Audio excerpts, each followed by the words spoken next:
Hi, my name's Stephen Morales. I'm the Chief Executive of the Institute of School Business Leadership, and for quite some weeks now I've wanted to share with the education community my own story, my own experience of trauma, and indeed some of the challenges that I've had to grapple with in terms of my own mental health. And I don't feel ashamed to share. I think it's probably the right time to share, given that we're all likely to suffer some kind of mental health challenge over the coming weeks and months. And I'm in reasonably good company, I think. If you think of some of the contemporary high-profile celebrities and commentators, we can point to Tom Bradbury, to Robert Peston,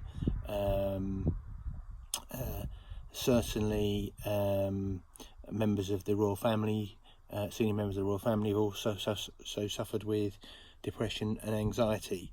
And I think, as a society, we're more comfortable talking about some of the mental anguish and the mental health challenges that we all face. But I think the positive thing, and the thing that I really want to share, is the extent to which, through a very kind of methodical approach to tackling some of these mental health issues, I have enjoyed a phenomenon called post-traumatic growth. And essentially it's the strength that you get when you come through an ordeal. And hopefully for those that have suffered and then recovered, it will resonate. But there are some pretty straightforward steps that you can take to make very quick improvements. So very briefly, I suffered acute anxiety during my early and mid 20s. Anxiety to the extent that it was very debilitating and life limiting in terms of what I could do. At the peak of my anxiety, I didn't have the confidence to leave the house. But over the course of a few months, and with some cognitive behavioural therapy, I made a full recovery and lived through my late 20s, a very full and active life.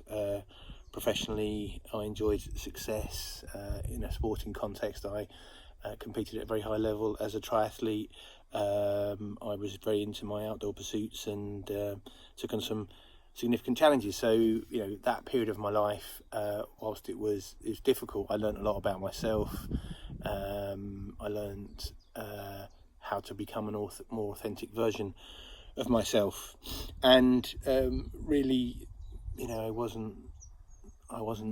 didn't suffer greatly in terms of anxiety or depression for many years.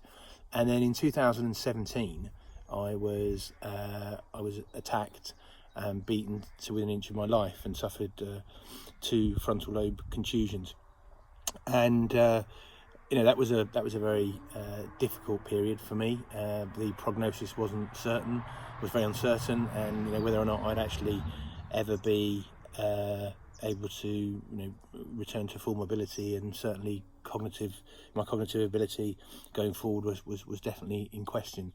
But again, I took the steps that I took during my period of anxiety, incremental steps, logging mood, logging progress, not worrying too much about the long term, but focusing on improving each day, and taking strength from the good days, and recognising that there would be bad days, and kind of reframing what was important to me. And again, I had help. There's no doubt about that. I had help through counsellors and rehabilitation experts, and I went back to a cognitive behavioural therapist. And within 6 months, I defied the medical odds, and I was back at work full time as a chief executive. I was racing again as a triathlete. I was involved in bike rides, competitive bike rides, and things were pretty much back to normal. And then in that same year, bizarrely, and we're not sure whether the two things are linked, that there could be a correlation, but it's difficult to prove definitively. I suffered a very rare type of heart attack, essentially a lining of one of my small arteries split away and caused a blockage of blood to the heart.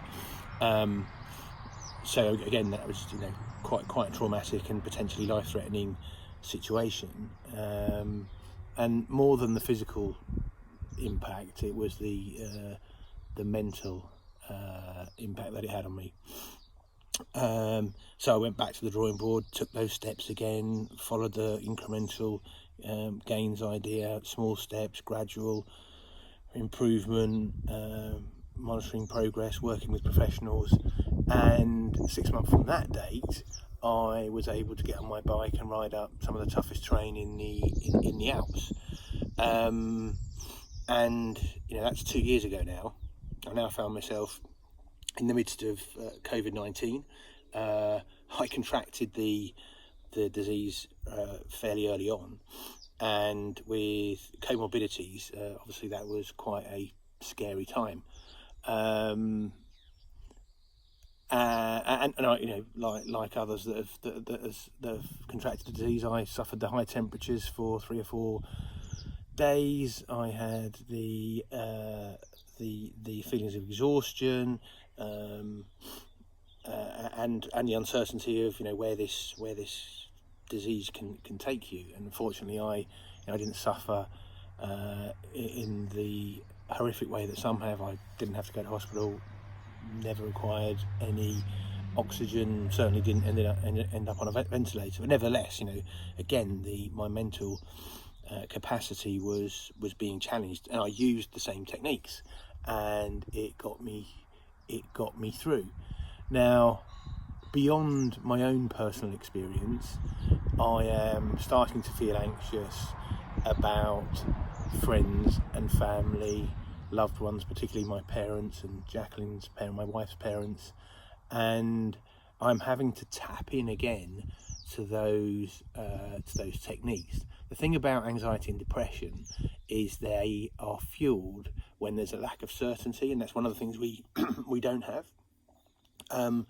So the way to combat it is not to seek that certainty, and to live each day as it presents itself, to stay optimistic, and to control the things you can control and forget about the things that you can't control. And there's no doubt we will emerge from this, and we will emerge with some battle scars. But as those battle scars heal, we can gain strength from our experience and move forward with optimism, or we can choose to take another route and spiral in a downward direction of despair and regret and feelings of hopelessness, which I hope none of us will do. Finally, what I would say is that it's really important during these moments to almost take stock of what's important. What really is important in life, what really matters. And actually, when you strip it all back, it's some very basic things. It's friends and family, it's community, it's precious experiences that often are nothing to do with material objects. And I think one of the nice things about this whole, and there aren't many, this whole period, has been that we've gone back to basics, and I think that's really important. And I'd just like to end this podcast by saying that I recognise that school leaders, teachers and parents are feeling very anxious at the moment about what comes next, and certainly unsure whether it's safe to send their children back into schools, or for teachers whether it's safe for them to go back to work. And I don't know with any degree of certainty whether now is the right time. The scientific advisors suggest that it is. Unions have their own set of concerns, But whenever the time comes, I think it's important to recognise that there will never be no risk. Life is not like that. Life is about taking risks. Every time we step out the door, there is an inherent risk. But it's about balancing risk with the opportunity to live a fulfilled life, and to give in the case of children, the opportunity to grow and progress. And at the time when we decide it's right, then we just need to be careful that we consider those risks and we do whatever we can to mitigate them. But ultimately, it's really important that the children are given the opportunity to learn, and that teachers are given the opportunity to share their knowledge and deliver rich and very engaging lessons. So finally, look, my sense is that in the not too distant future, we'll start to get back to some semblance of normality, albeit with certain limitations. And I just urge you all to look ahead with optimism, and just manage your own anxieties, your own stresses, your own concerns. Make sure you keep talking to people, talk to friends and family, and don't be afraid. If you need to reach out to professionals, absolutely do that. Look, you're all doing an incredible job. I'm so in awe of school leaders, of teachers, of education professionals, and I thank you from the bottom of the heart for the brilliant work that you're doing. Stay safe, take care. Thank you.